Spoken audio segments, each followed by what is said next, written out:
Chilling tales for dark nights.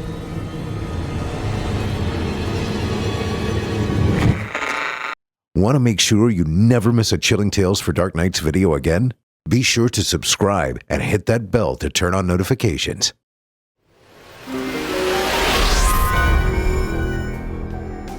This episode is brought to you by Mint Mobile. $15 a month for high-speed internet and unlimited talk and text. This kind of deal can't be kept a secret forever. To get this new customer offer and your new 3-month unlimited wireless plan for just $15 a month, go to mintmobile.com/doc. That's mintmobile.com/doc. Cut your wireless bill to $15 a month at mintmobile.com/doc. $45 upfront payment required, equivalent to $15 a month. New customers on first 3-month plan only. Speed slower above 40 GB on unlimited plan. Additional taxes, fees, and restrictions apply. See Mint Mobile for details.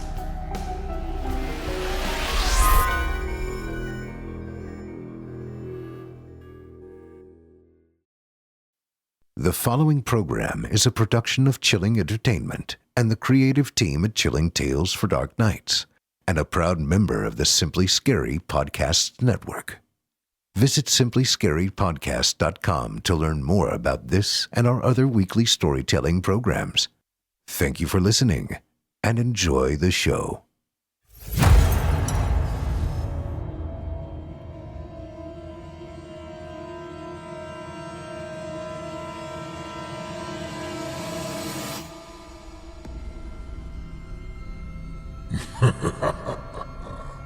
Good evening. I'm storyteller Otis Jiry, and I ain't your grandfather. From where I'm from, we don't do bedtime stories. And if that's what you were expecting, you're in the wrong place. If it's terrifying tales you're after, well then, I've got just the thing. Get comfortable, settle in, turn off the lights, if you dare.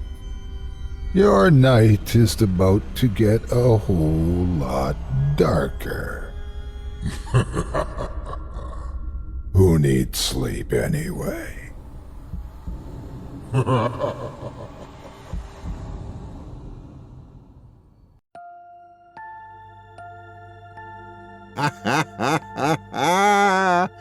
Good evening.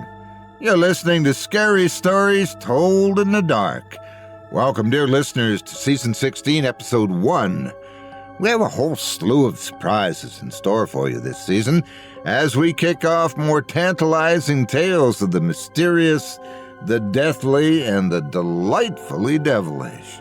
I'm your host, Otis Jiry. And I'm the next-door neighbor, Malcolm Blackwood. And in this episode, we'll be performing 5 tales to terrify you, courtesy of authors Craig Groshek, Mike Mann, Seth Paul, Kyle Harrison, and Dale Thompson. Tonight we'll hear stories of wistful wells, fantastic flies, pernicious peddlers, sinister sounders, and carnivorous cryptids. You're listening to the standard edition of tonight's program, which contains the first 3 spine-tingling stories. If you'd like to show your support and enjoy an extended version of this and other episodes with twice the terror, visit simplyscarypodcast.com and click Patrons in the upper menu to sign up today. Thank you for your support. Shall we proceed? Now, it's time to take a walk together down the moonlit trail, so lock your doors, turn your lights down low, and settle in. The show is about to begin. Well, thank you again for your kindness, Mr. Jiry. It's not often I get such a warm welcome to the neighborhood. This tea and these sandwiches are absolutely wonderful. Well, I certainly believe in being hospitable. It's something I picked up in the country. You used to live out in the country? Oh, for a while, yes. And I have to tell you, there's nothing quite like the wide open spaces, fresh air, birds singing. I'll bet you could raise quite a ruckus and no one would be able to hear you for miles around. Well, yes, indeed. Of course, One of the things that's nice when you're out and about, and it's a nice healthy walk. I mean, you can walk so far and so long, and you never know what you'll run into. That's the gist of our first story for this evening, brought to us by Craig Groshek. It's a nice little tale of a nightly stroll, a strange well, and of wishes that do come true. Sounds quite pleasant. Would be a real shame if it turned into a nightmare. Yes, wouldn't it? Without further ado, I present to you The Wishing Well.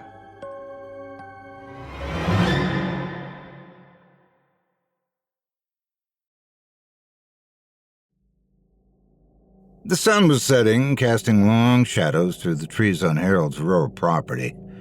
It was an evening like any other, the kind Harold had grown accustomed to since his wife Henrietta passed away 12 years ago. These walks had become a routine, a way to fill the silence that now defined his life. The air was cool, the woods quiet. Too quiet, Harold thought. The birds had stopped singing, and even the wind seemed to have died down, leaving an eerie stillness in its wake. He shook off the unease creeping into his thoughts and pressed on, following the familiar path that wound deeper into the forest. That's when the fog rolled in. It came in fast, thick and white, swallowing the trees and the path in a matter of moments. Harold stopped, squinting into the haze. He'd never seen fog like this before. Not here, not anywhere. It was so dense that he couldn't see more than a few feet ahead. A cold knot of unease settled in his gut, but he brushed it aside. Fog was just fog, after all. He kept walking, slower now, his steps more cautious. But as quickly as it had appeared, the fog began to lift. Harold blinked, disoriented. The path was still there, the trees still looming overhead, but something was different. A clearing had appeared where there hadn't been one before, and in the center of that clearing stood a well. Harold stopped in his tracks. The well was old, made of crumbling bricks, with a rusty pulley system and a frayed rope hanging down into the darkness below. He knew this forest like the back of his hand, and he was certain he'd never seen a well here. Not before. Didn't make any sense. He approached it cautiously, his instincts screaming at him to turn back. But his curiosity got the better of him. Peering over the edge, he saw nothing but blackness. There was no water, no bottom, just an empty void. The air around the well was cool, almost cold, and Harold felt a shiver run down his spine. Something about the well felt wrong. But instead of leaving, he found himself reaching for the rope.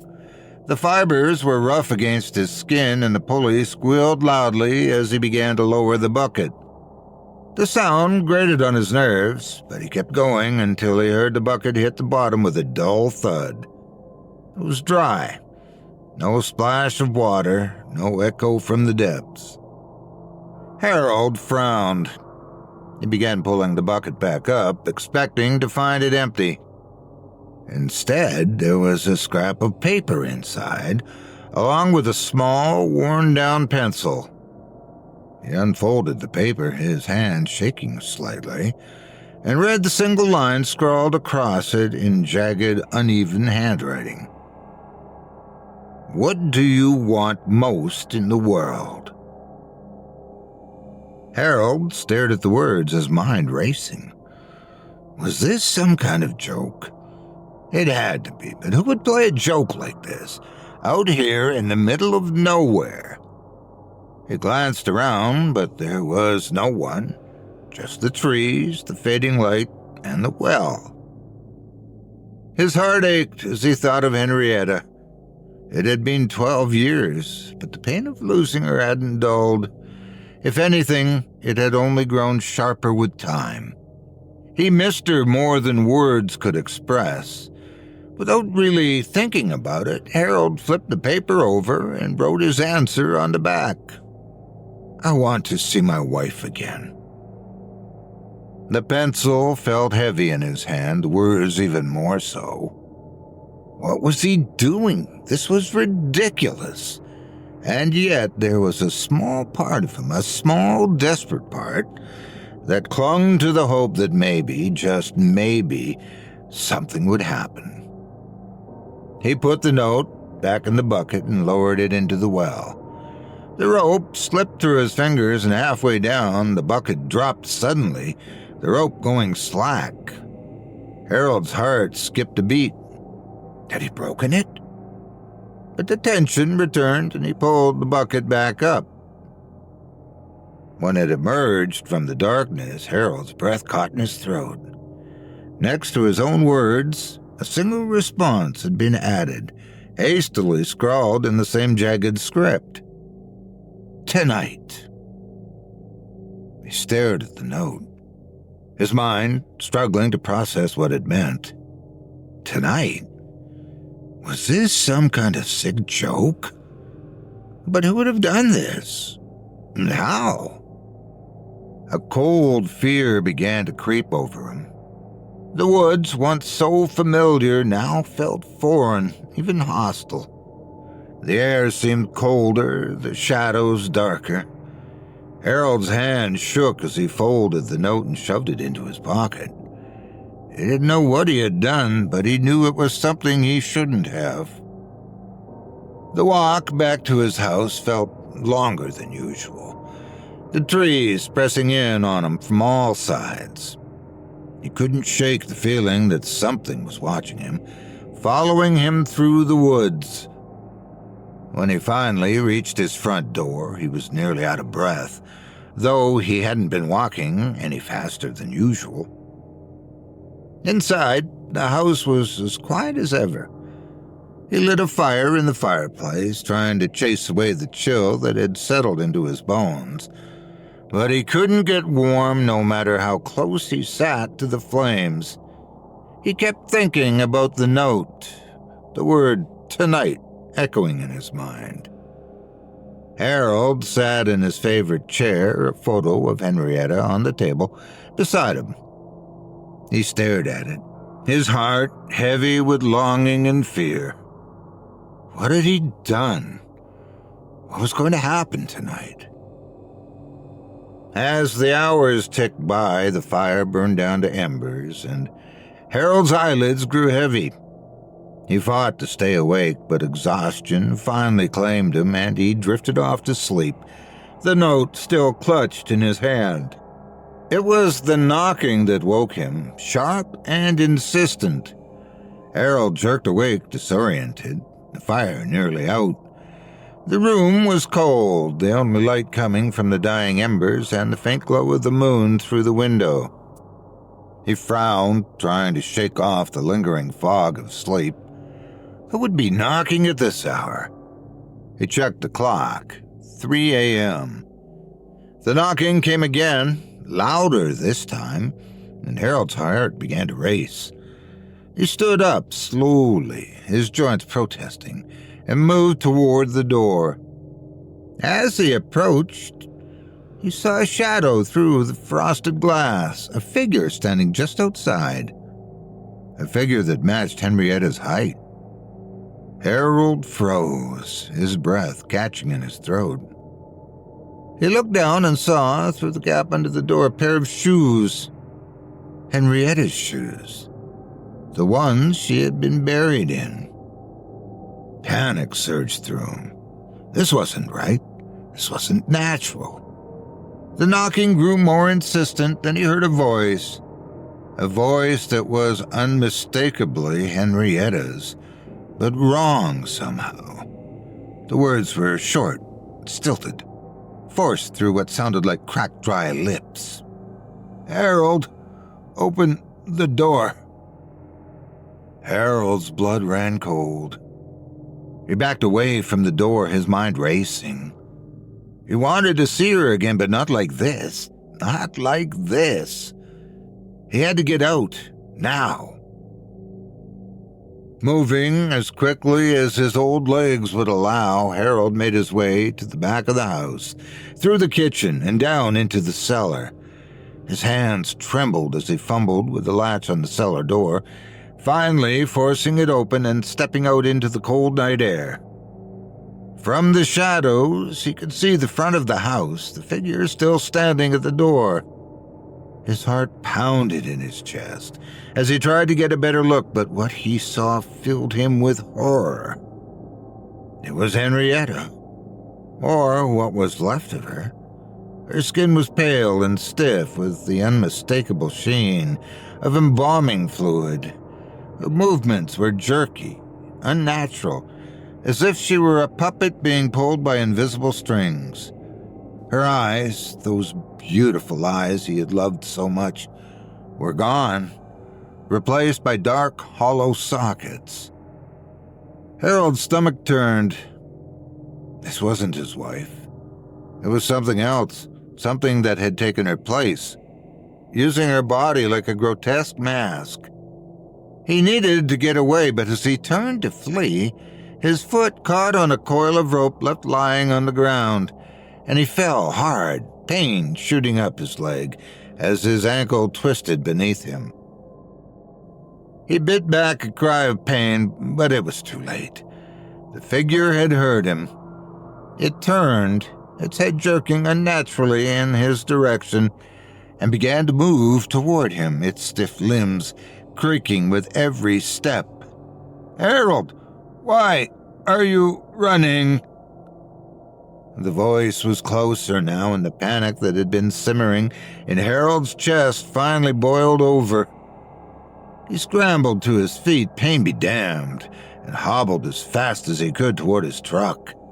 But when he reached it, he realized with a sinking feeling that his keys were still inside the house, right where the thing that used to be his wife was now standing.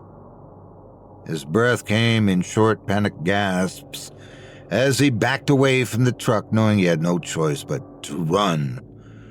The figure, Henrietta's corpse, was moving faster now, a low, guttural cry escaping its throat. Harold turned and fled into the woods, his twisted ankle throbbing with every step.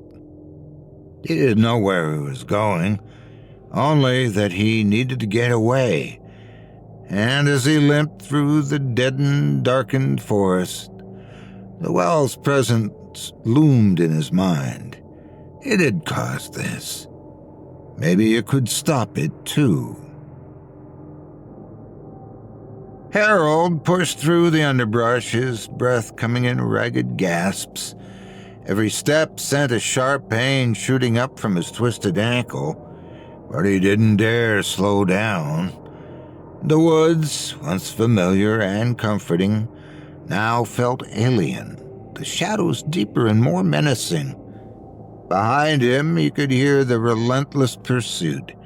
Henrietta, or what was left of her, rustling through the trees, her stiff, jerky movements growing louder as she closed the distance between them. He needed to reach the well. It was the only thing that might offer a way out of this nightmare. The idea of returning to that cursed well filled him with dread, but desperation fueled his steps. If the well had brought Henrietta back, maybe it could undo the horror he had unleashed. Finally, after what felt like an eternity, Harold stumbled into the clearing. The well stood there, ancient and foreboding, its dark mouth gaping open like an entrance to the underworld. Harold's breath came in panicked gasps as he approached, his body trembling with fear and exhaustion. The bucket was already on its way up, the rope moving as if pulled by unseen hands. Harold's heart pounded in his chest as he grabbed the rope, helping it along, though his hands were slick with sweat. When the bucket emerged from the darkness, Harold's stomach churned with dread.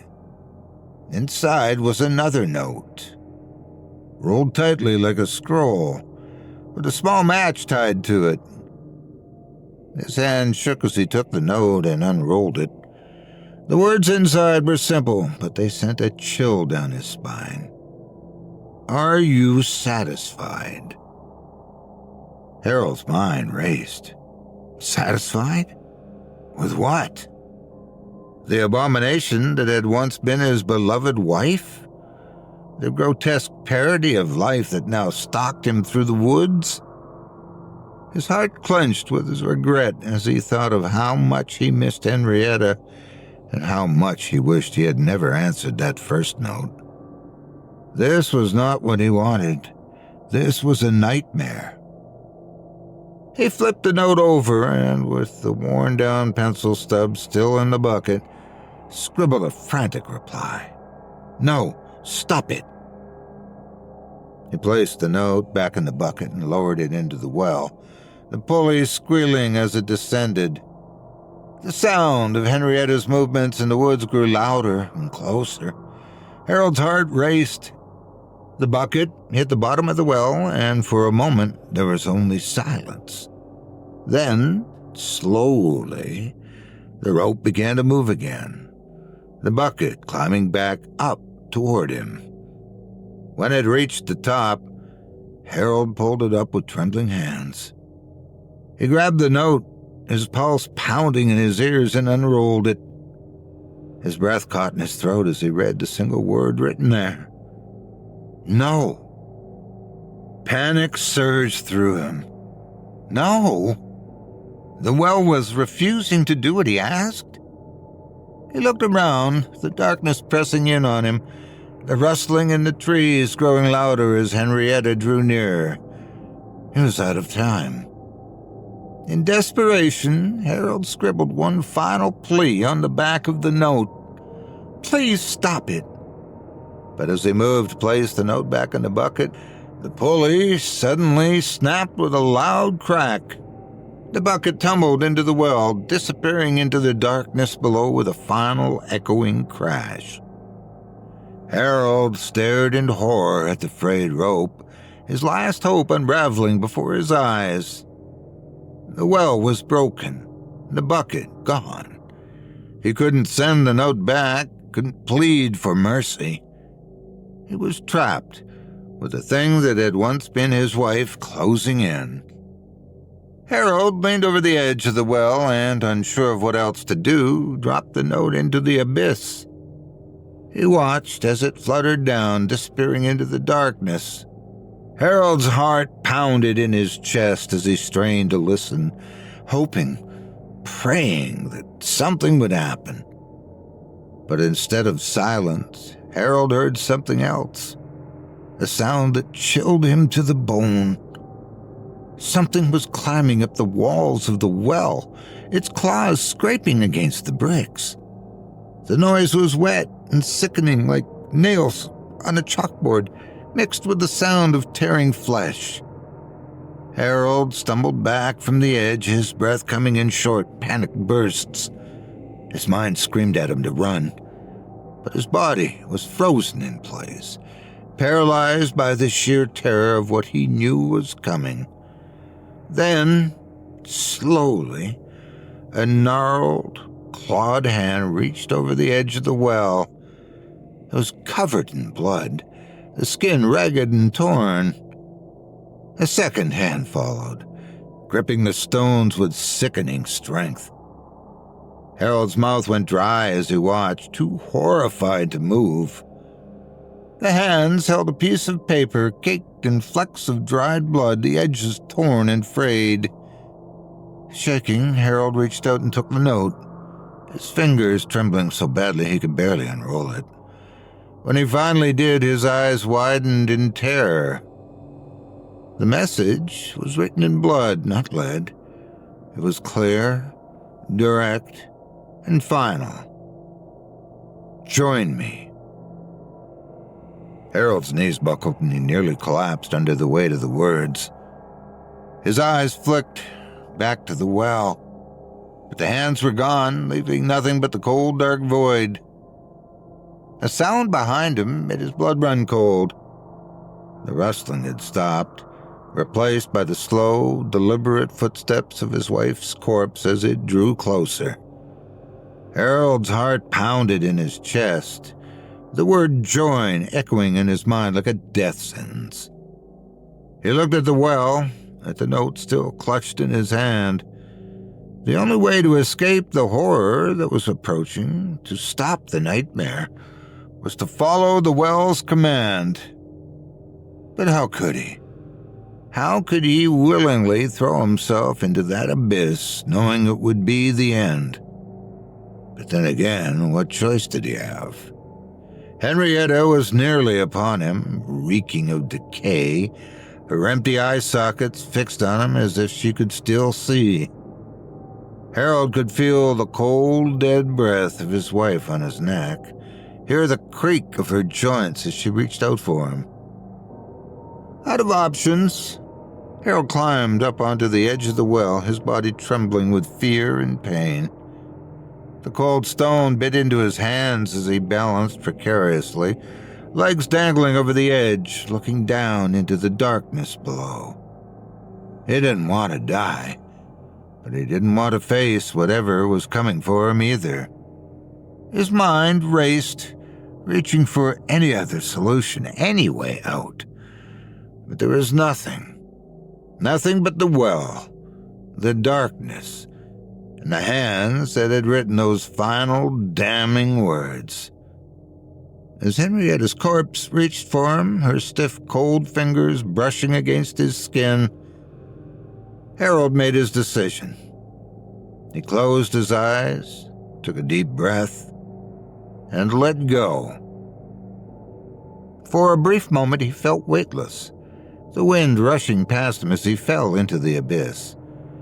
But then the impact came, hard and fast, his body slamming into the sides of the well as he tumbled down. He felt bones break, skin tear, and then the cold, hard bottom met him with a final, sickening crunch. Pain exploded through his body, his limbs twisting at awkward angles as he landed on the shattered remains of the bucket. Pieces of wood embedded themselves in his flesh, and for a moment he was sure he was dead. But it wasn't over. Not yet. Harold found himself still conscious, breathing with great difficulty, lying in the cramped, cold space at the bottom of the well. He tried to move, but every part of his body screamed in protest. He was alive, but barely. Before his eyes could adjust to the darkness, he heard it, a soft rustling, like paper brushing against the brick walls as it descended into the well. The sound grew louder, closer, until a rolled-up note struck him gently on the shoulder and fell beside him. Tied to it was a single match. Harold's hand shook as he reached for the match, striking it against the rough stone. The tiny flame flared to life, casting flickering shadows on the cold, damp walls.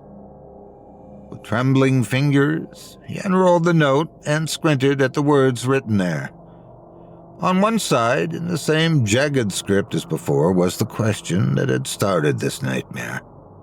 What do you want most in the world?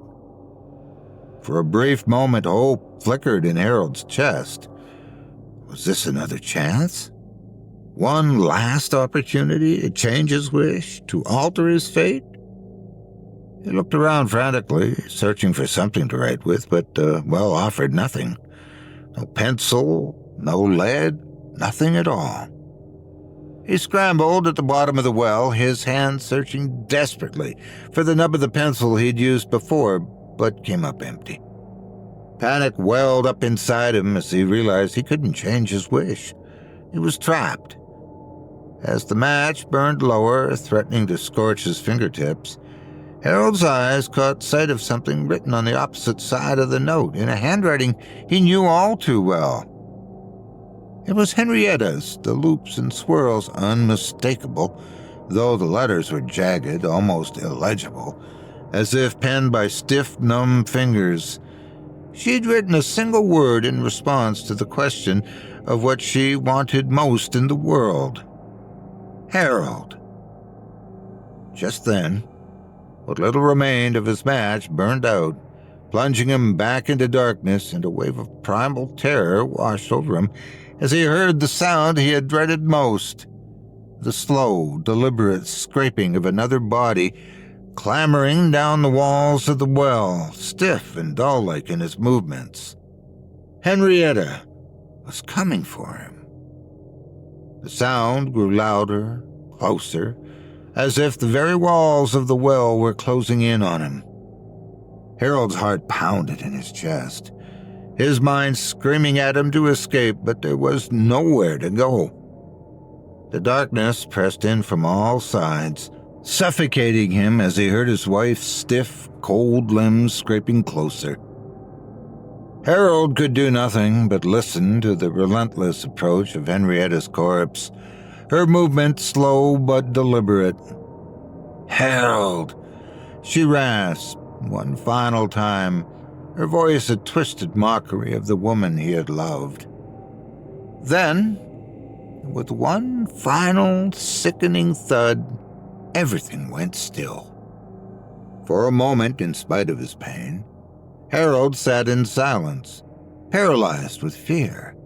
After what felt like an eternity had passed, and just as he mustered the courage to so much as draw another breath, a bony hand shot out of the darkness, wrapping itself around his neck. And Harold screamed and screamed. Above, the fog began to rise once more, thick and impenetrable. When it later faded as quickly and as naturally as it had arrived, the well had vanished with it. The only indication that the chasm or Harold had ever been there was a single scrap of paper lying discarded, carried lazily about by a passing breeze. As it tossed and turned in the gentle wind, a single line of jagged, uneven handwriting at times became visible, posing what appeared to be a harmless question. What do you want most in the world?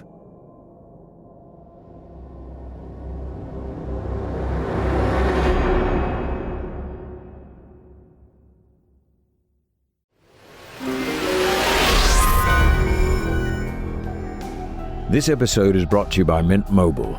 Salutations, my good people. Ever come across something new, exciting, different, and you just can't seem to stop talking about it? I know I have. I tell you, when I get a new song stuck in my head, see a video that is just too enjoyable for its own good, or a cemetery plot with a fantastic view, I just know I have to share it. And that's exactly what's great about Mint Mobile. See, Mint Mobile has seemingly done the impossible. Provide you with unlimited talk, text, and plenty of high-speed data on the country's fastest 5G network, all for just $15 a month. It's the sort of thing to share with your friends, no matter how alive they might happen to be. Yes, $15 a month, and even better, you don't have to sell your arm, your leg, or even your soul to get this deal. When you sign up for a 3-month plan at $15 a month, you can bring your phone, your contacts, and even your number, and then you can start saving. And really, who wouldn't want to save up for something really special? I mean, Halloween is just around the corner, and you don't want to have the least decorated mad scientist lab in town, do you? This deal is waiting for you. I say, make the switch to Mint Mobile today, starting as low as $15 a month. To get this new customer offer and your new 3-month unlimited wireless plan for just $15 a month, go to mintmobile.com/dark. That's mintmobile.com/dark. Cut your wireless bill to $15 a month at mintmobile.com/dark. $45 upfront payment required, equivalent to $15 a month. New customers on first 3-month plan only. Speed slower above 40 GB on unlimited plan. Additional taxes, fees, and restrictions apply. See Mint Mobile for details.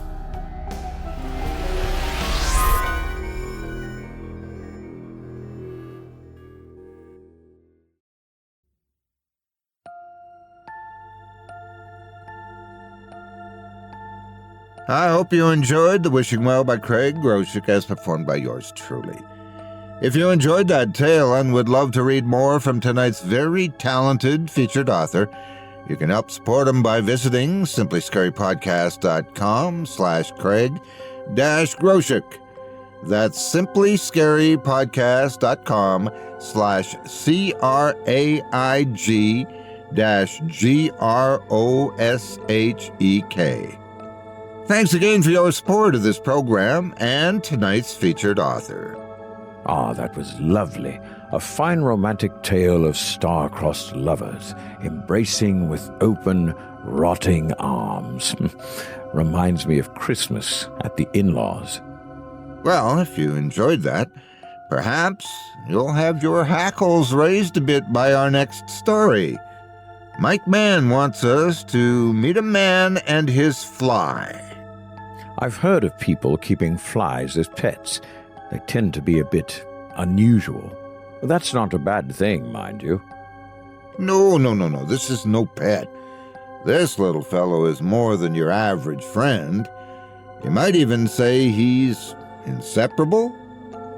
Without further ado, I present to you Billy and the Lanternfly.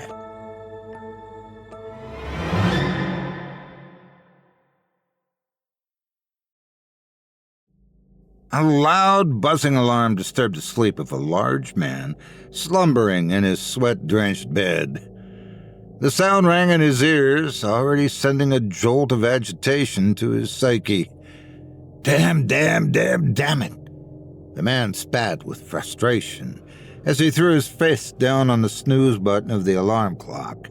I hate that damn thing. He sat up, bare feet hitting countless empty beer cans on the dirty floor. This specific individual went by the name of Billy Bolts, a full-time mason for a local bricklaying and stone restoration company in the backwoods town of Buckbarron Hills. A heavy-set individual with a large belly and gray hair that always stood up in random patches. He walked with a limp, part-time, due to the occasional case of gout that infected his right foot. He chain-smoked menthol cigarettes that left him with a disgusting cough that sometimes turned into an even more grotesque gagging fit. He spoke with a gravelly tone that was plagued by a ridiculous stutter. This particular morning marked the 35th year in the trade. His 35th year. As Billy stretched with his hands toward the ceiling, an aroma of sulfur crept into his nostrils. He looked to his left, noticing a faint glow of fire on his dresser. A small ring appeared with tendrils of smoke rising from it. Small black legs rose from the ring, followed by beady red eyes attached to an oblong body made of brownish-gray matter. Black spots speckled the dingy-colored section of its bodies. The insect in question was a rather large lanternfly. It spun around and focused its eyes on the man, and spoke in a voice that resembled what you would expect an elderly Cajun fellow to sound like. "Good morning, Billy boy." It skittered its tiny legs back and forth in a rocking motion, periodically flapping its wings to reveal an underbelly of white and red. Billy rolled his eyes and replied, "And good morning to you too, Wilhelm." Billy sat back down to nurse the throbbing on his big toe. He examined it, noticing a gleam of pus beginning to ooze from the skin near the nail. The creature flapped its wings again and shouted gleefully, "Breakfast!"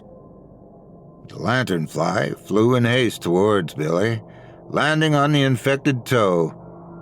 A long green proboscis ejected from the insect's mouth and began slurping up the disgusting fluid.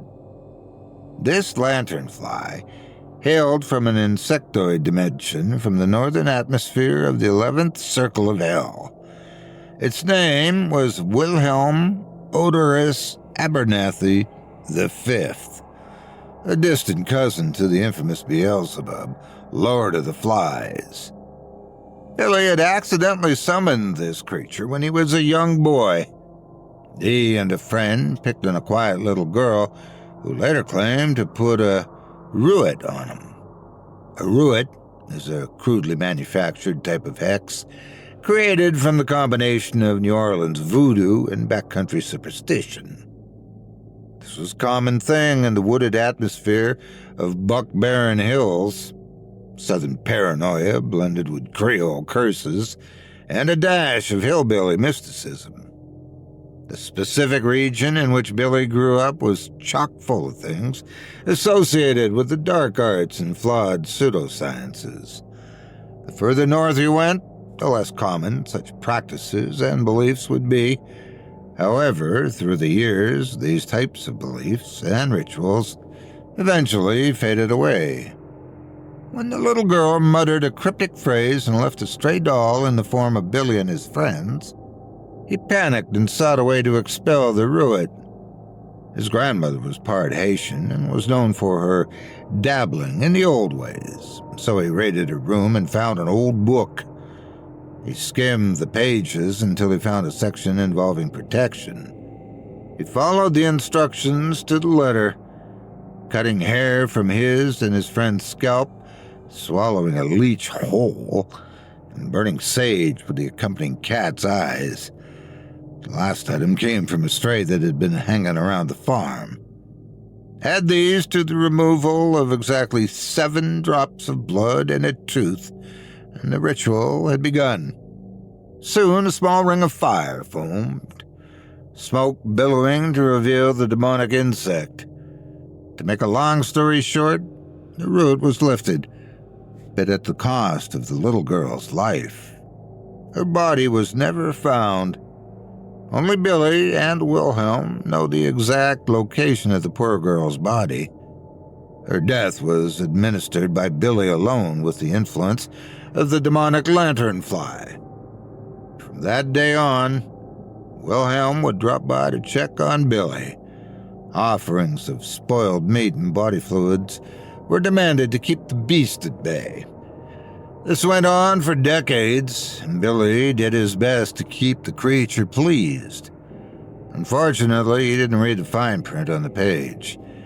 It stated that the protection lasted for life, leaving the caster in perpetual debt. There was also a miscommunication between what Billy read and what was on the aged paper.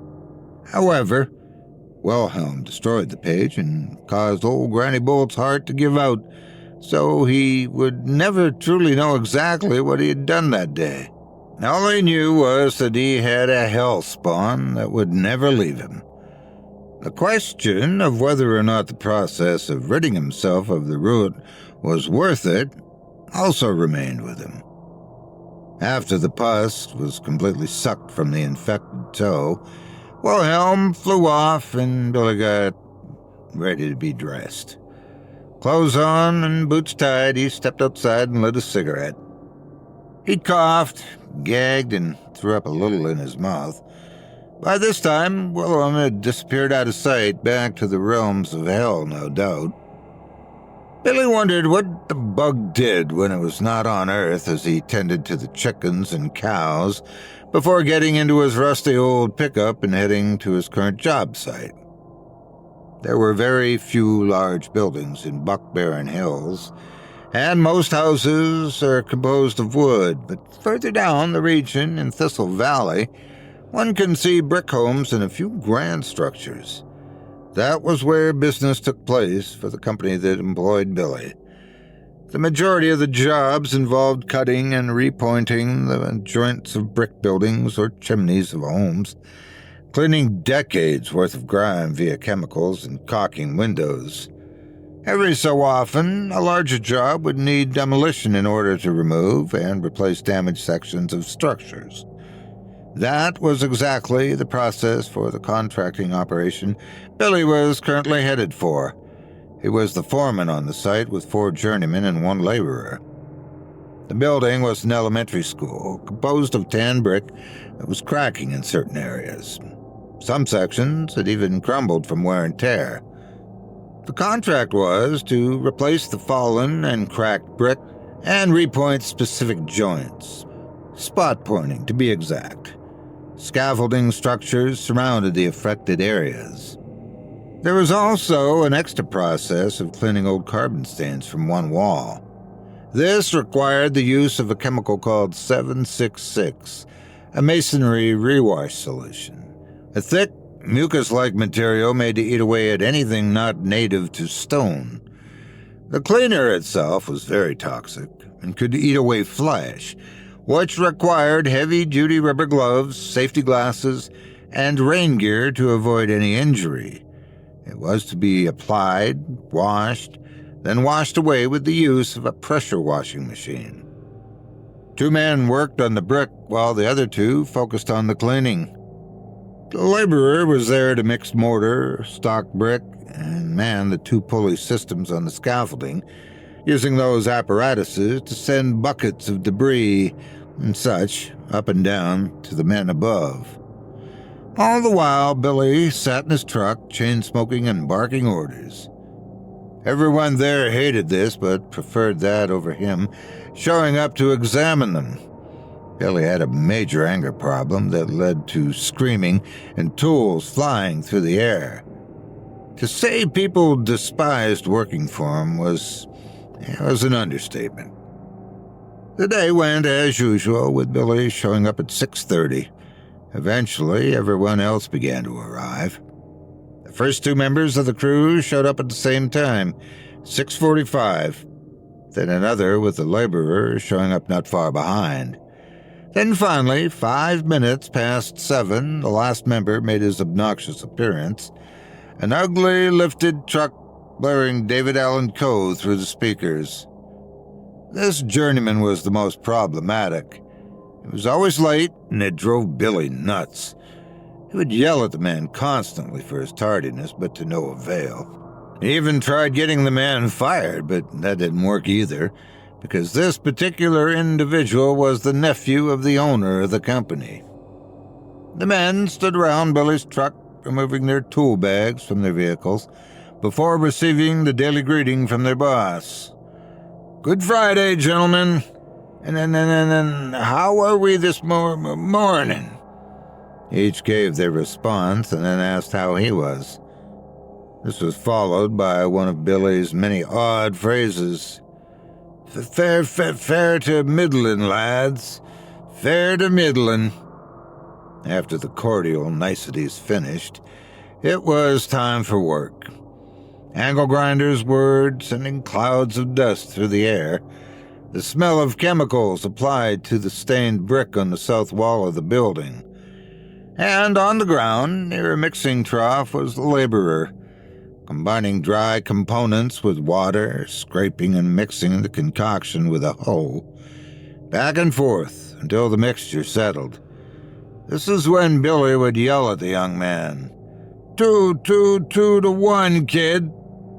He was referring to the formula of 2 parts sand and 1 part mortar powder in order to create the ideal texture to be used in laying the new brick. Billy also had issues with the laborer. It seemed like the laborer was always making mistakes that muddled with the production of work. Incorrect measurements of mortar, implying too much or too little water, looking at his phone when he needed work to be done. And then there was the time when the young man was cleaning the second frame of scaffolding and accidentally knocked over a bucket of debris. It fell and sent chunks of broken brick tumbling toward Billy's truck. A few dents and a crack in the windshield ended up sending him into a wild frenzy. Screaming and cussing, he almost climbed up and fought the laborer. And so, needless to say, this person was on Billy's constant radar. There were issues with pretty much everyone on the job, but then again, Billy had problems with everyone he encountered. That also applied to those who worked under his iron fist of slavery. The whole crew despised him, but dealt with the bastard strictly for the money. The day ended with little incident, and Billy only had to yell 4 times, which was a low amount for him. He sped off and drove back to his dilapidated home to load his truck up for the weekend. He had a cabin up toward Cedar Mountain that was used for fishing, and it also housed the remains of the few individuals he'd sacrificed for Wilhelm in his early years. The creature's appetite fluctuated with time. Most offerings came in the form of Billy's bodily fluids and entrails from any animal that had met their end through the man's hunting trips. But there had been some occasions where human remains were demanded. Billy fought the request, but Wilhelm's grip on him was too strong. To the human eye, the creature appeared to be only the size of a thumb, but beyond the veil of camouflage, a behemoth of enormous proportions made up the existence of the demonic insect. Its intangible talons were capable of digging deep into Billy's mind if he disobeyed. The pain was excruciating and left him with little to no choice but to listen and do as he was instructed. It was rare for this to happen, but when it did, it was shown who held the reins to Billy's existence. This is why at the furthest end of the cabin sat a small graveyard, unnoticeable to most, but Billy was constantly reminded of the bodies that lay in their eternal beds beneath the land he owned. It sickened him, and he prayed to God for help, but Wilhelm would laugh. "There ain't no God here to help you, Billy boy." Billy spent that weekend fishing for largemouth bass and a few bluegills. The guts and egg sacs were set up aside in a ceramic jar. After the weekend ended, he headed back home. After unloading his things, he walked to a dark corner of his bedroom with the ceramic jar in hand. He lit 3 candles on a small table. It was decorated with various bone fragments, small glass bottles of dark liquids and dried herbs, and etched into the wood was a symbol, one associated with Wilhelm and 3 circles connected by various acute angles. Billy set the jar down and removed the lid. The candle's flames grew and turned green. A whining noise caused the floor to vibrate under his feet, and smoke rose from the table. A small circle of fire erupted, and out popped the Lanternfly. It shifted its beady eyes between Billy and the jar full of entrails.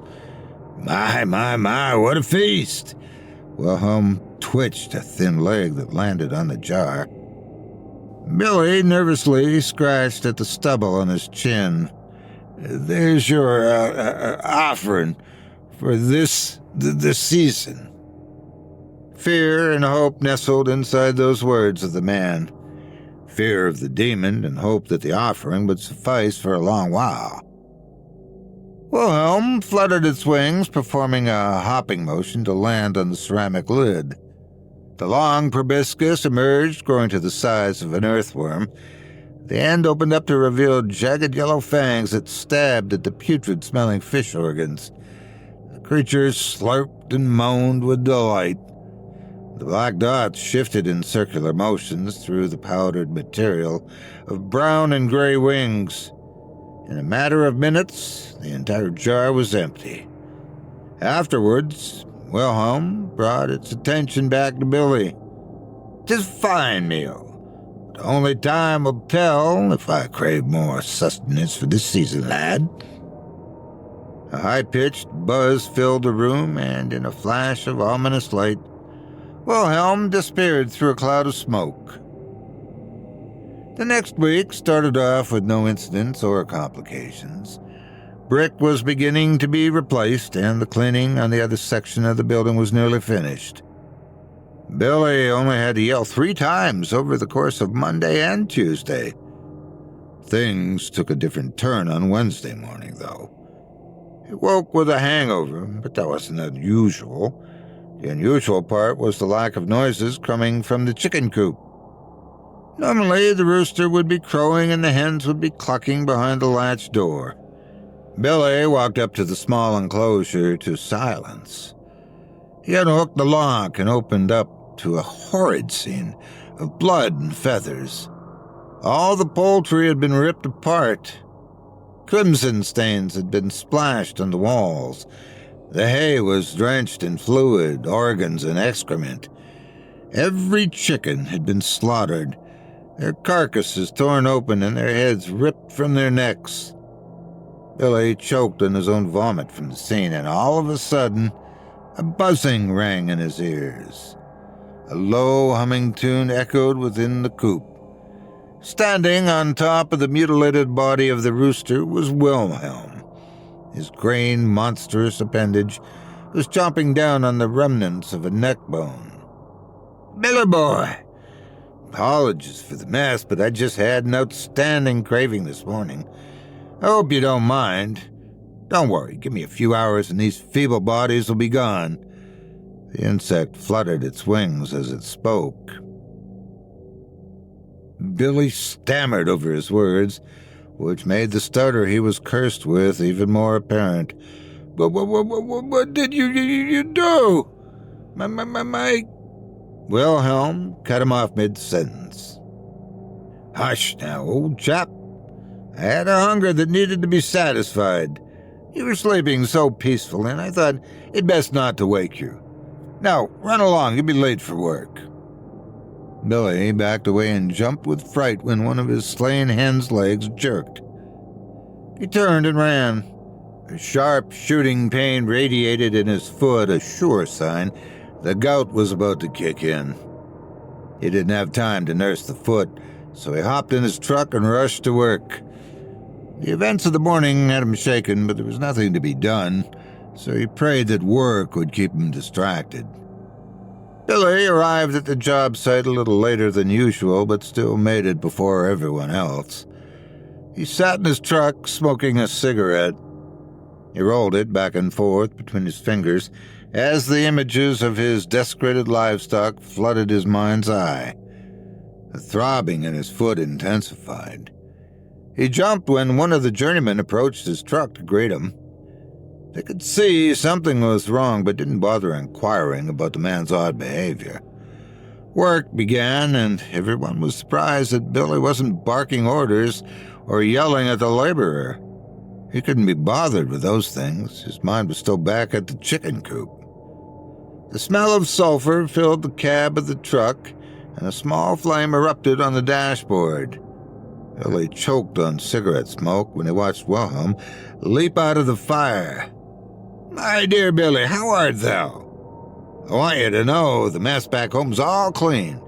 I even lapped up the blood off the walls for you." The insect rubbed a thin black arm across those hellish eyes. It walked toward the steering wheel in a jerky robotic motion. Billy ripped his hands from the wheel in order to avoid contact. "What are you doing here?" Billy was confused. Wilhelm had never appeared when he was at work, and the damn thing had eaten a whole flock of chickens. There was absolutely no reason for the demonic bug to be there. Wilhelm rested on the center of the steering wheel and stared for a while. "Well, my boy, you see, that hunger of mine is still ravenous. Unfortunately, the poultry was but a mere snack. I believe it's time for something more substantial. After all, it's been over a decade." Billy knew all too well what this meant. The last time this happened, he was tasked with burying 2 bodies on the lot of his cabin. I can't do that here." Billy's heart thumped hard in his chest. The insect cleaned itself, stretched out one wing, then folded it. "You'll give me what I want, Billy boy. You always do." And this was true. The last time Billy even tried to deny Wilhelm, it did not end so well. The hold this creature had on the man was immeasurable. "What do you want?" The worry of acting out another case of gruesome murder began to weigh heavy on Billy. He wanted to disappear and be free of Wilhelm's grasp, but he knew that was impossible. The chipper Lanternfly hopped up and glided on spotted wings to land on the man's shoulder. "For starters, I would rather enjoy a fresh and plump set of ocular organs. Perhaps a tall one would suffice." The tall one, as Wilhelm described, was the journeyman who always gave Billy a hard time. He had always wanted to tussle with the man, but the thought of murder never crossed his mind. Billy didn't argue, and like an obedient pet, he exited the truck and walked toward the scaffolding.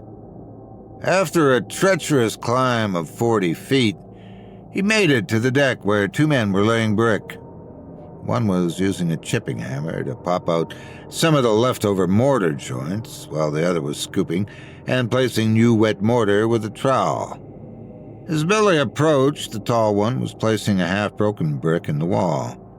How's it going, lads?" he asked the man, hiding his solemn knowledge of what was about to happen. The one using the power tool didn't react on account of him wearing headphones to block out the noise, while the other one asked why Billy was up there. The conversation was made short when Wilhelm, still sitting on Billy's shoulder, hissed into his ear, "Do it, now!" Billy's hand shook as he grabbed a brick hammer that was lying next to a stack of bricks. He gripped the handle and raised it over his head. The tall man was kneeling down, smoothing out the overflowing mortar between the new course of bricks. He looked over his shoulder. His eyes grew wide when he saw the tool fly toward him. It landed on the side of his head, sending a loud and wet crack that spurted blood. It spread and landed on the wall and on Billy's cheek. He ripped the hammer from the cracked skull and repeated 3 more times until the man's body went limp. His partner did not react and continued working. Wilhelm hopped and glided toward the corpse with a jagged hole in the battered skull. The creature moved in that unnatural motion to a pair of still open eyes. It hummed a tune, released that gigantic green organ, and began to devour the lifeless orbs. Billy just stood there with the hammer still in his hand. Blood and viscera slowly dripped from one end. The man with the power tool paused what he was doing and removed one of his earplugs. He turned to see the insect eating his partner and let out a scream. Wilhelm shouted at Billy, "Silence that one!" And, with no will to hesitate, Billy landed a blow of the hammer to the screaming man's head. A thud followed, a long, loud bang of the power tool that fell onto the aluminum deck. The journeyman began convulsing, blood oozing from the wound. Wilhelm hopped onto Billy's shoulder and then forced its way to his ear canal. Small arms dug into the flesh and worked Billy like a puppet. He placed a boot on the man's chest, leaned over to grab the chipping gun. He placed the bit on the employee's forehead and pulled the trigger. Loud pounding resonated from the power tool, sending the long bit to hammer through flesh and into the skull. Cracking bone and liquids flew from the crude opening until the bit rammed all the way through to the other side. This was indicated by the clattering of metal against metal as the deck rattled under Billy's feet. His finger released the trigger, and his legs were forced to walk up to the safety bars of the scaffolding frame. He removed them from the pins and jumped. Billy dropped like a stone to the ground, but sustained no injury thanks to the hellspawn bug controlling his body. An electrifying sensation shook his eardrum, and Wilhelm's voice echoed, "Off to the next 2 oblivious drones." One foot in front of the other, Billy ran toward the other side of the building. He scaled the scaffolding like some kind of crazed primate, gripping bars and hurtling himself upward with little effort. In the blink of an eye, he was at the top. 2 men in yellow rain gear were cleaning the carbon-encrusted wall. A bucket of that gluey, acidic sludge was being applied with a large brush. At the far end was a pressure washing machine. Billy's presence startled the men, and they jumped back. He grabbed one by the shoulders and threw him off the deck. The poor soul fell with a hard thud to the ground. A bellowing wail of pain followed him. "I want to see his skin melt," Wilhelm demanded inside Billy's head, digging those sharp legs deeper into the flesh. The frightened journeyman started to back away, hands raised in defense. Billy's leg raised and kicked him in the stomach. He fell on his back, air forcefully leaving his lungs. A jolt of fire charged Billy's arms to grip the bucket of chemicals and dump it on the man. His face became covered in goo. The sound of agonizing cries sent bile to rise in Billy's stomach. He wanted to stop, but was trapped, witnessing the horror his body was creating. No way of preventing the chaos. Small sores slowly began to rip open on the flesh of the man's face and neck. The chemical was eating away at the soft tissue, leaving countless lesions that expelled viscera. Let's give the man a little wrench, shall we, Billy boy? I'm going to taste some cartilage. A sinister laugh filled the valley of audio organs inside Billy's head. His body was forced toward the pressure washer, and memories of the little girl from his past flooded his mind. Gruesome still images of her disfigured body sent a trail of tears to leak from his eyes. The past was repeating itself, but with a horrendous multiplication of gore. A hand set to choke while the other pulled at a drawstring. The machine roared to life, rattling in the atmosphere. Billy gripped the handle of the pressure gun and walked back to the still screaming man. He pulled the trigger, releasing a wide stream of high-velocity water. It tore through the skin, rubbing it off in chunks. Blood spewed and mixed with the water, creating a pink mist. He pushed the tip closer, which started to remove other pieces of tissue. All the while, the victim wailed in utter agony. The tip of the gun was then placed inside the man's mouth, filling it with water while also shredding the internal tissue of his throat. Eventually, the man drowned from a mixture of water, blood, and his own flesh. Wilhelm applauded his disciple. Well done, old chap. Now rip me off a piece of his face.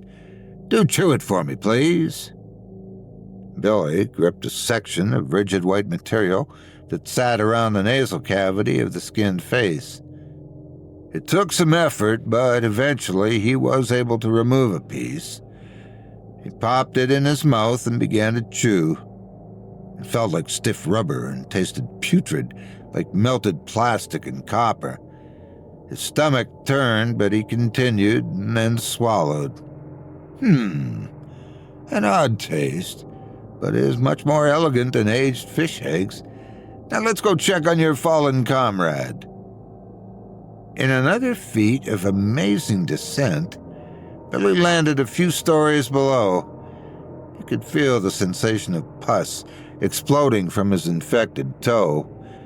Pain pulsated in his foot, but his body continued to move. The other journeyman was still alive, attempting to crawl to safety. Billy walked toward him with Wilhelm whispering diabolical things into his ears. Billy ripped the rain jacket off of him and began to stomp in the man's back. Spit flew from his screaming mouth as he tried to plead for his life. Wilhelm gazed through the slave's eyes and spotted a large metal box. The will of the insect caused Billy to pause his assault and step toward the object. He opened the lid with a view of various tools, wires, brushes, cords, and a roll of plastic. Wilhelm spotted an angle grinder and moved Billy's blood-drenched hand to grab it. The distraught drone walked back, coincidentally spotting a long yellow extension cord near the next victim. The grinder was plugged in and the button slid to the on position. The tool whirred with velocity, and Billy stepped in front of the journeyman.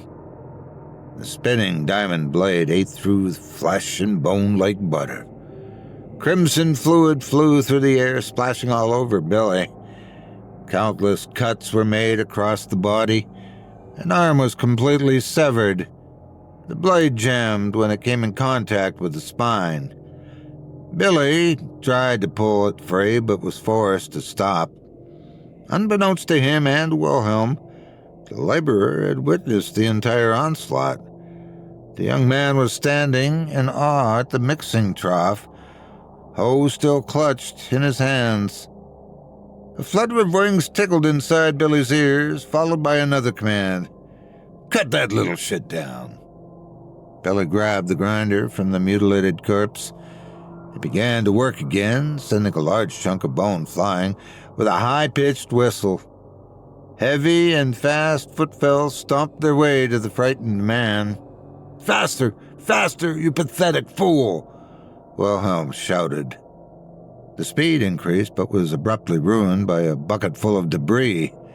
This sent Billy falling toward the ground, angle grinder firmly clasped in both hands. As he fell, his arms folded toward his chest. With a crash, he fell, and the spinning blade dug into his neck. The momentum and speed ate through all of the muscle and bone, and after landing, the blade continued its work until Billy's head held on by a thread. "Damn it, you fumbling buffoon!" The frustration of Wilhelm's voice floated toward the laborer. The insect released its grip and exited from Billy's bleeding ear canal. It released its insanely large green proboscis and wrapped it around the head. As Wilhelm scurried, the head dragged across the dirt, leaving behind a trail of blood and mucus. "By the grace of the 5 houses of Abernathy, you are worthless, Billy boy," the insect muttered to itself, then started to chant in a low guttural tone. A small ring of fire and smoke appeared, and Wilhelm walked while continuing its almost inaudible murmurs. The laborer fell backwards and landed in a sitting position. He stared at the sight of a talking lanternfly, dragging his boss's decapitated head toward a ring of fire. Wilhelm moved in that robotic motion and stopped to look at the young man. "Best not stay long, lad. Someone may think you did all of this. I'll be back later to check on you." As the words registered in the young man's mind, he watched the bug fall through the hole, dragging Billy Balt's severed head with him into oblivion.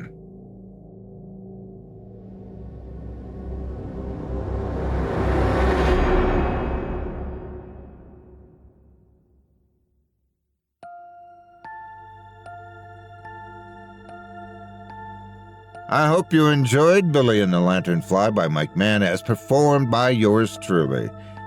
If you enjoyed that tale and would love to read more from tonight's very talented featured author, you can help support him by visiting simplyscarypodcast.com/Mike-Mann. That's simplyscarypodcast.com/MIKE-MANN. Thanks again for your support of this program and tonight's featured author. Now there's a tale that leaves a nice taste in your mouth and gives whole new meaning to mouthwash. I had a dentist once who liked to use his water pick in exactly the same way. Same acid bath? Or worse, he flavored it with essential oils. Monstrous, though I'm sure it was relaxing. Actually, speaking of tales, I have one to share myself this evening. Ah, you do? Then, pray tell, let us know all about it. It's a bit of a fairy tale in its own way. It's about a strange fellow who always seems to know what everyone wants and how to get it for them. Thing is, can they pay the price? Settle down and settle in as I tell you the tale of the Peddler Man.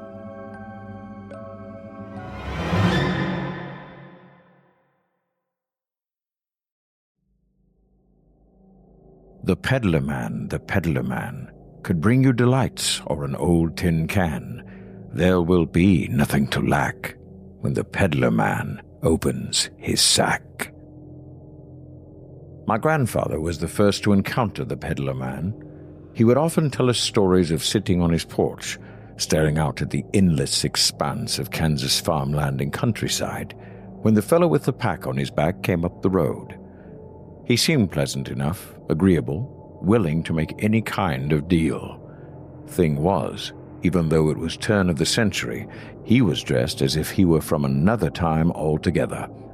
No suspenders, no linen shirt or button-up slacks for this one. He seemed as if he had stepped out of the pages of the Brothers Grimm, with a burlap shirt and green drawstring pants.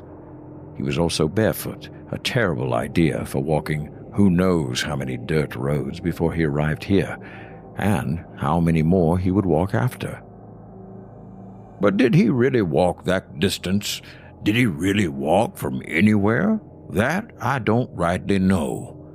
He would tell us when we were children, relating the story of this mysterious traveler. All I know is that when he would come, it was to either signal a great good coming to the farm or a great ill. At my young age, I couldn't bear to be kept in suspense. Well, which was it? How could you know what it was?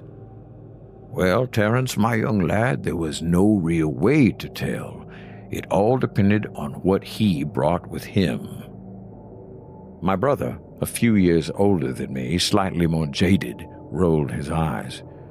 So, Gramps, what was he exactly? Some kind of angel or demon or something? I don't rightly know. He only showed up 3 times in my life, and then I never saw him again. Once was a great, wonderful, and grand event. The other 2, well... He trailed off after that. He never spoke of the second 2. We only knew them as nebulous events, things he didn't want to dwell on. I thought it was because they were so horrible they should never be spoken of. My brother thought it was because he could never come up with a story good enough to top what was already in our imaginations. What was the one great, wonderful event? Grandpa beamed at this. He loved to tell this particular story. Well, you see, I had recently lost my parents. I was a much younger man at the time, and I took over the family farm. I had not yet found somebody with which to share my life, and to be fair, it was hard to do so. With my own younger brother incapable of running the farm by himself, and money too low to cover hired hands to take care of it for me, I was unable to go and do things where I could meet a young lady. I mean, it's not as if things have changed all that much since then, if you look around. It was true. When my brother and I were young, we had no real concept of the middle of nowhere, because we didn't have a concept of anywhere. This was where we had grown up, and except for the occasional ramble into town with our father to buy whatever supplies we needed, we only had the faintest inkling of cities and places like them. It was only when we were approaching high school age that we realized we lived in what was fashionably known as the hinterlands, the back 150, nowhere, and many other pejorative names. I could only imagine what it was like for someone like my grandfather, eking out a lonely existence with only a much younger brother to take care of. So, as it was too difficult to go out and do things, I did what I could around the farm as best I could. And one evening, I was taking a moment to sight and admire the scenery when I see a dot moving down the road. The dot grew closer, and as it got closer, I realized it was a man walking with a great big pack on his back. The thing raised up over his head like a great brick of Stonehenge, blocking the light behind him, casting him in shadow. He came to a stop in the road just in front of the house and then turned to face me. He then described the man once again, exactly as I have above, as someone who looked as out of place in the American Midwest as we would walking the roads of China. Well, that strange man, my lads, he stopped and stared at me, refusing to take another step. Not a drop of sweat on his brow, even though he clearly should have been crushed under that pack. But he just watched me on the porch until I finally stood up, stepped down off the porch, and addressed him directly. Now, dear sir, I can imagine you've walked quite some way. Would you care to come inside and refresh yourself? He did not speak just then, but he bowed low, and I was afraid the pack would topple from his back and crush me beneath its weight. I need no refreshment, my good sir, but thank you kindly for asking. I simply ask if you would take a look at my wares and make a selection." At this, he finally undid his straps and he placed the sack down on the road next to him. I heard it make a frightful clunk and a clattering of dishes and cups, and was deathly afraid that something had broken inside. But no, nothing of the sort.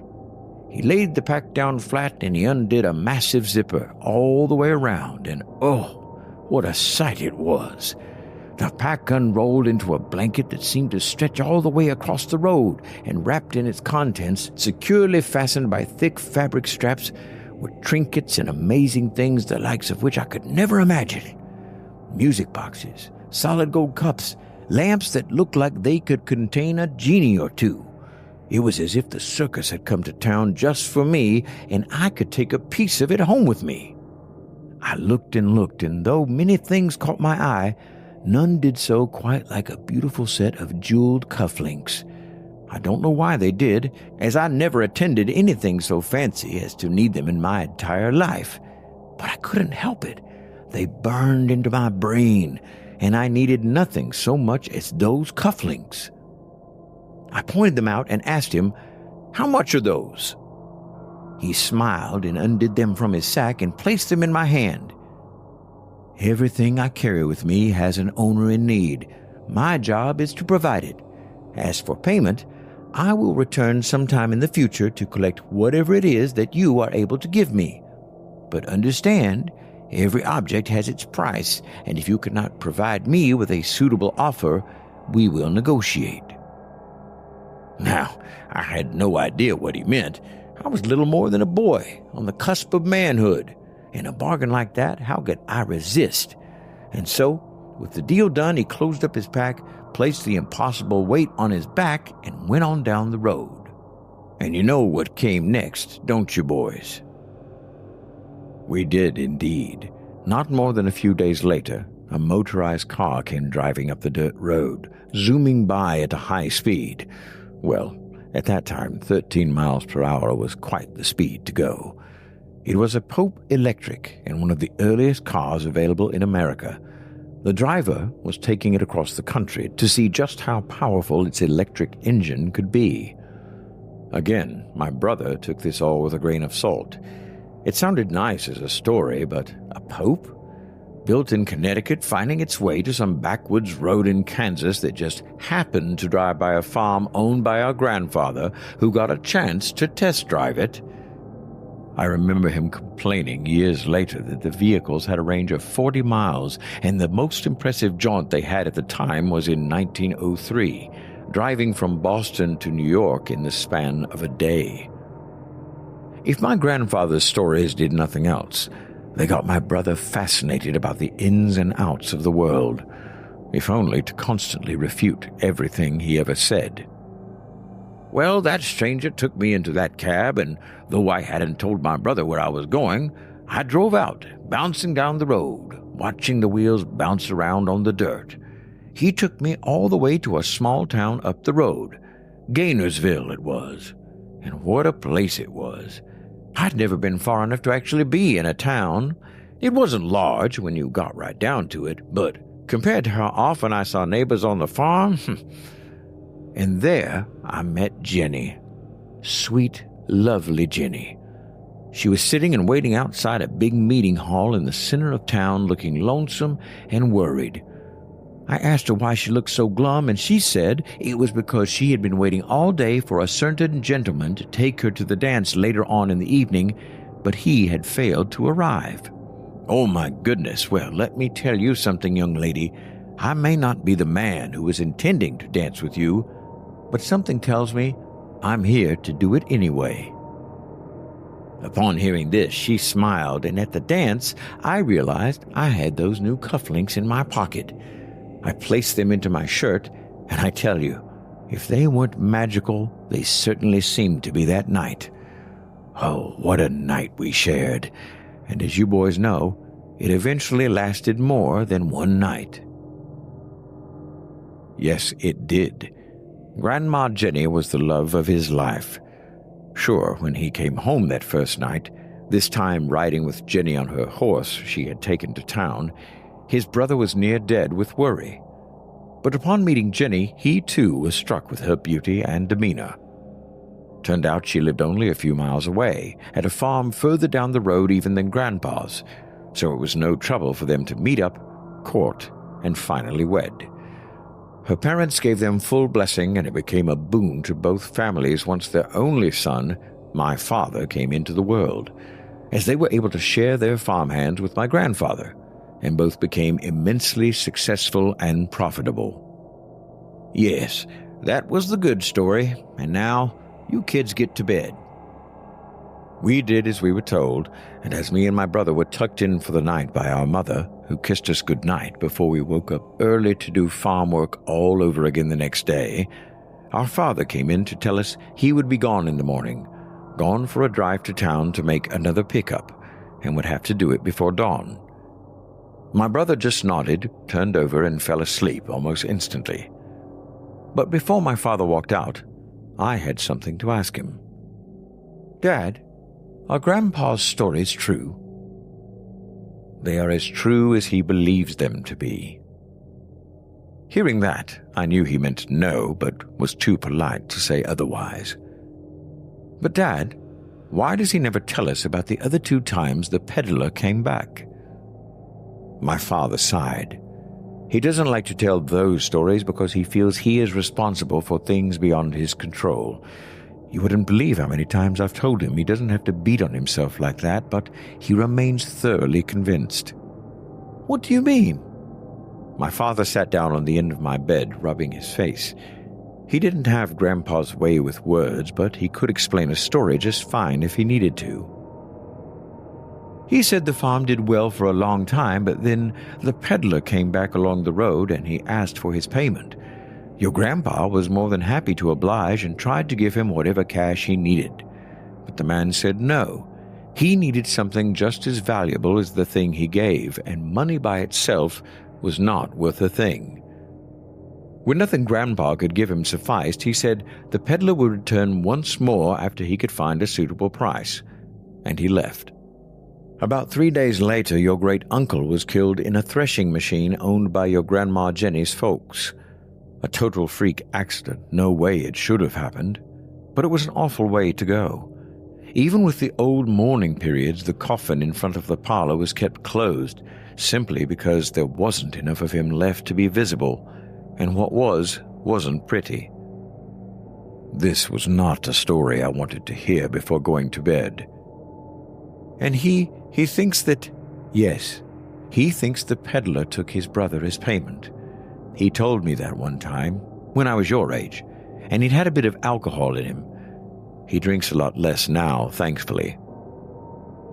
My father trailed off then, as if remembering things he wished he could forget. But he got a third visit. Why would the peddler have visited again? He didn't ever tell me that.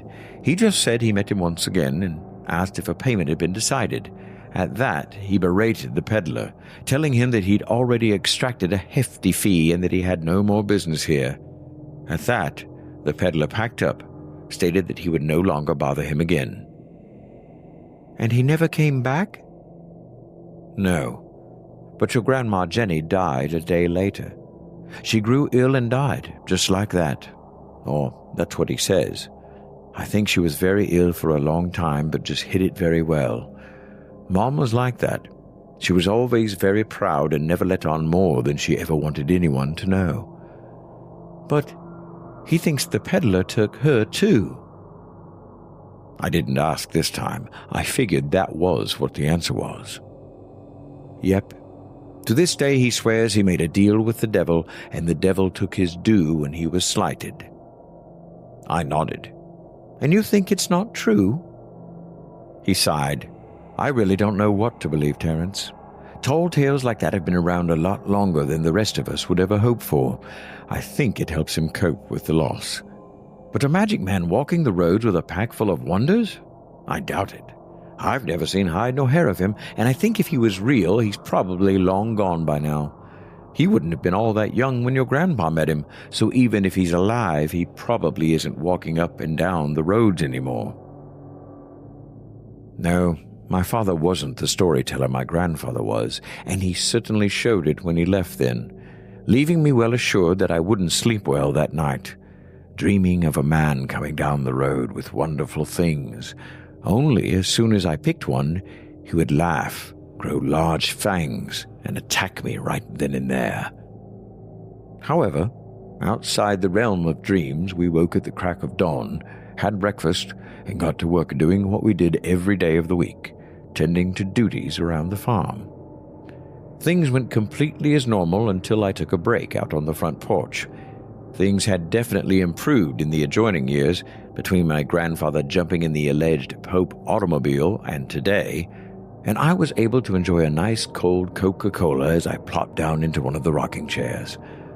I could hear cicadas in the distance, and my brother rambling around with a toy truck somewhere in the house. "You look like someone in need of something special, young man." I nearly dropped my Coke as I glanced out into the road. A man stood there. He appeared shabbily dressed, but not in any distinguishable way. His clothing was mismatched, strange, long since out of style, but put together in an ensemble that was probably never in style to begin with.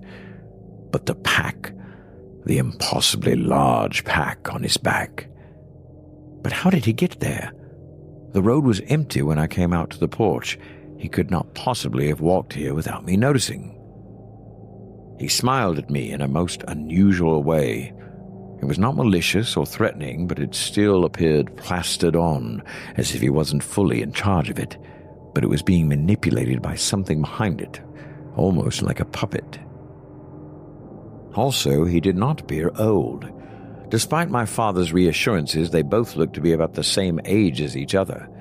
If this was the man my grandfather met all those years ago, either time had been incredibly kind to him, or time has forgotten to inform him of its passage.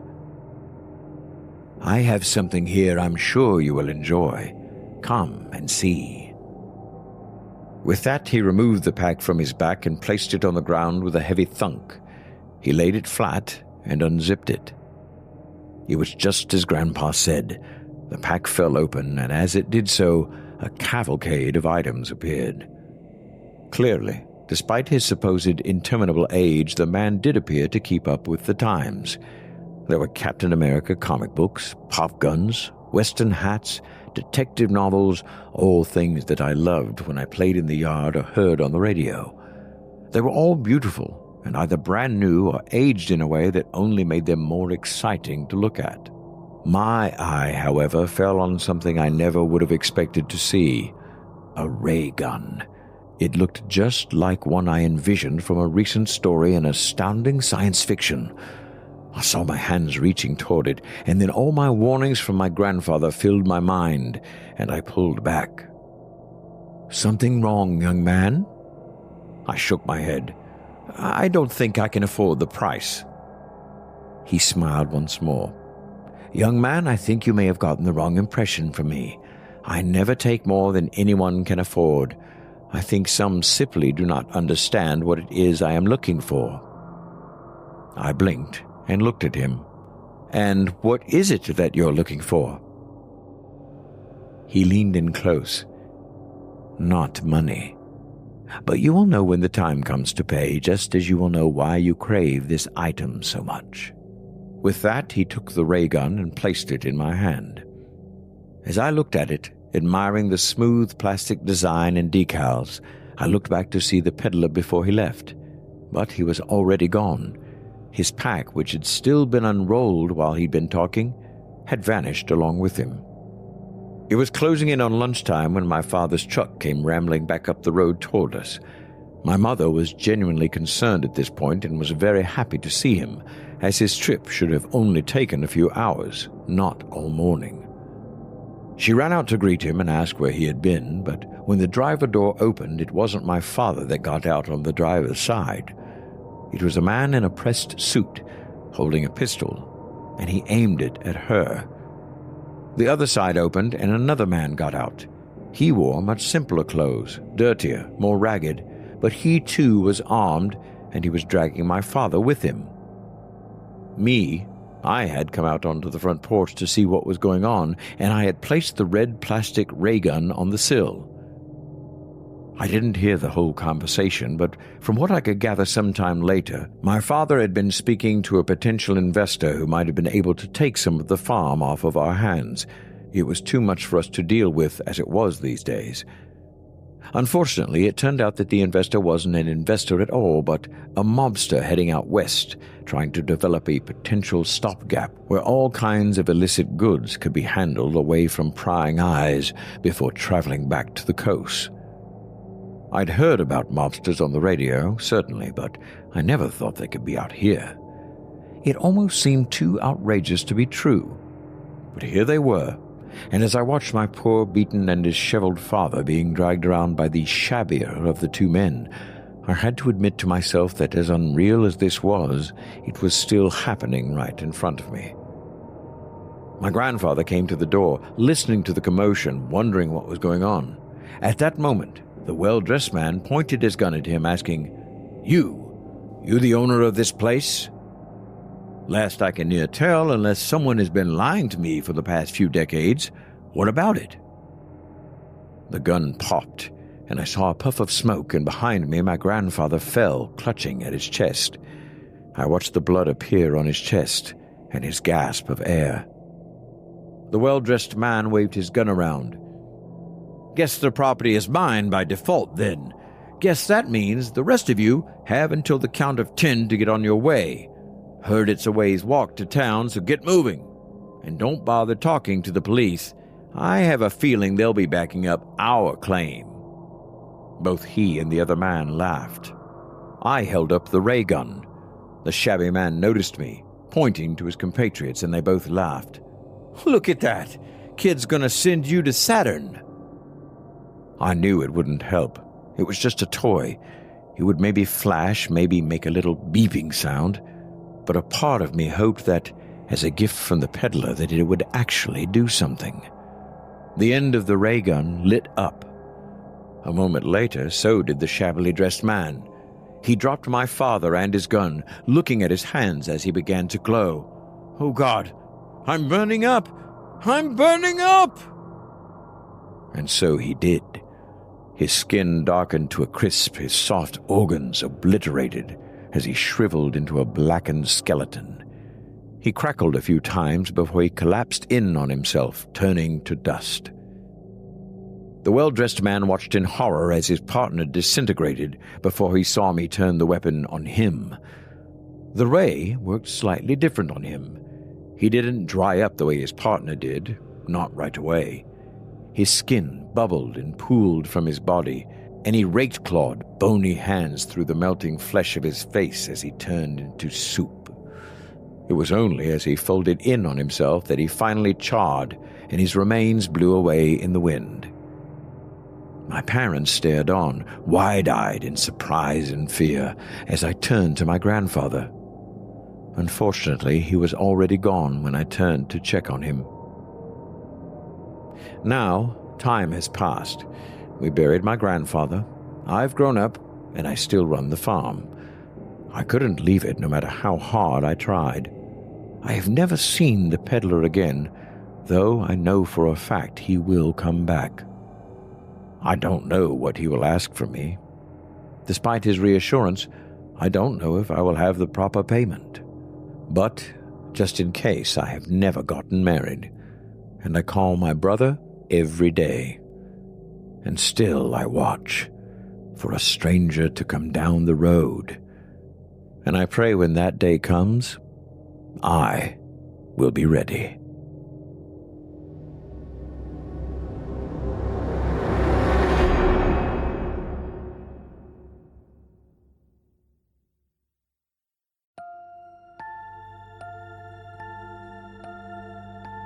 I hope you enjoyed The Peddler Man by Seth Paul, as performed by your friendly neighbor, Malcolm Blackwood.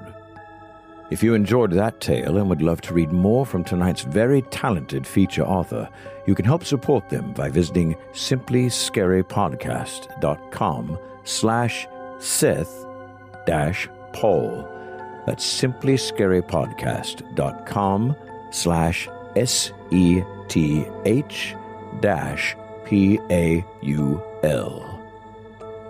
Thanks again for your support of this program and tonight's featured author.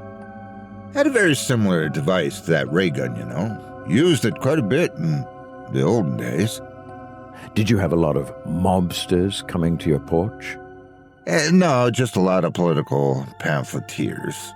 Nobody ever seemed to notice them missing. Surprisingly, it never came up. Thanks again for your support of this program and tonight's featured author, as well as all of our authors who provided us with stories tonight.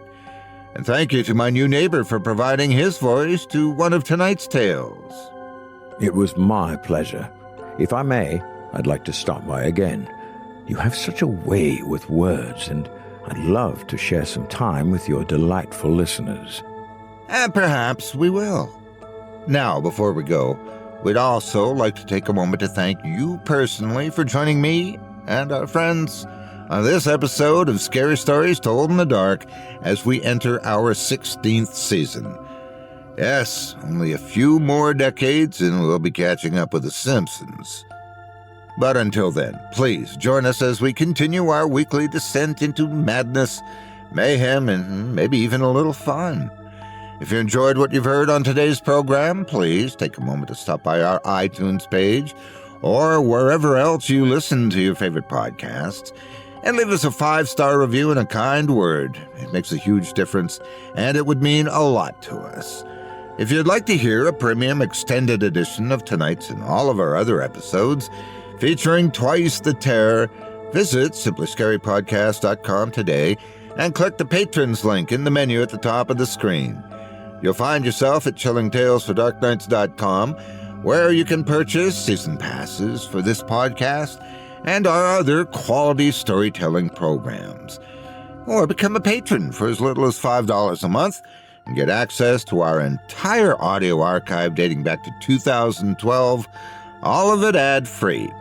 If you happen to use Facebook, Twitter, or X, Instagram, or YouTube, you can follow and subscribe to Chilling Tales for Dark Nights there, where you'll get all of our latest updates and new releases and have the chance to interact with us each and every week.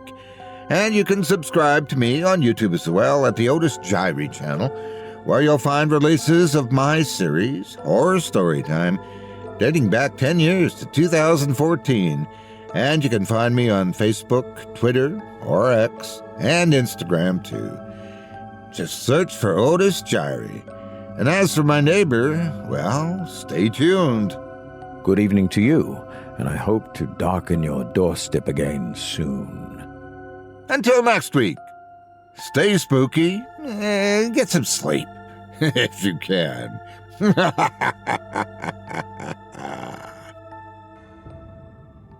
Thanks for listening. You've been listening to Scary Stories Told in the Dark, a production of Chilling Entertainment and the creative team at Chilling Tales for Dark Nights, and a proud member of the Simply Scary Podcasts Network. Visit simplyscarypodcast.com today to learn more about our network and our other amazing storytelling programs. Tonight's program was hosted and its featured stories performed by yours truly, Otis Jiry. Selected stories have been adapted with the kind permission of their respective authors. Original music provided by Luke Hodgkinson and Jesse Cornett. Sound design and final mixing and mastering provided by executive producer and director Craig Groshek. Program's artwork and logo by David Romero. If you're looking for some fresh tales on a daily basis while waiting for the next podcast, check out my YouTube channel, the Otis Jiry channel, and my extensive collection of narrated tales there. Simply search on YouTube by my name, and you'll find me. And don't forget to subscribe and press the bell notification icon to get my latest releases. Got a scary tale of your own that you'd like performed? I take submissions. Email it to me today at otis@simplyscarypodcast.com to have your terrifying tome considered for production in a future episode of this show. That's OTIS@simplyscarypodcast.com. If you've enjoyed what you heard on tonight's program and are joining us on your favorite podcast app, subscribe to us to be sure you never miss an episode, and leave a 5-star review and a comment. Your feedback means a lot to me. You can also follow Chilling Tales for Dark Nights and yours truly on Facebook to connect anytime and get the latest updates on this and other programs and my channel. If you're listening on the Chilling Tales for Dark Nights YouTube channel, do us a favor and hit the subscribe button and the bell notification icon for ctfdn as well to get more spooky tales from me and the crew and another episode of this program each and every Wednesday. And don't forget to hit that thumbs up button to tell us how we're doing and leave a kind word or a request. And don't forget to visit us at chillingtalesfordarknights.com and consider supporting the team by becoming a patron. In addition to helping us out, you'll get exclusive access to our audio archive and ad-free downloads of all your favorite stories, including those you've heard on this program. As for me, I'll be back next Wednesday with more terrifying tales to keep you up all night. But that's all right. Who needs sleep anyway?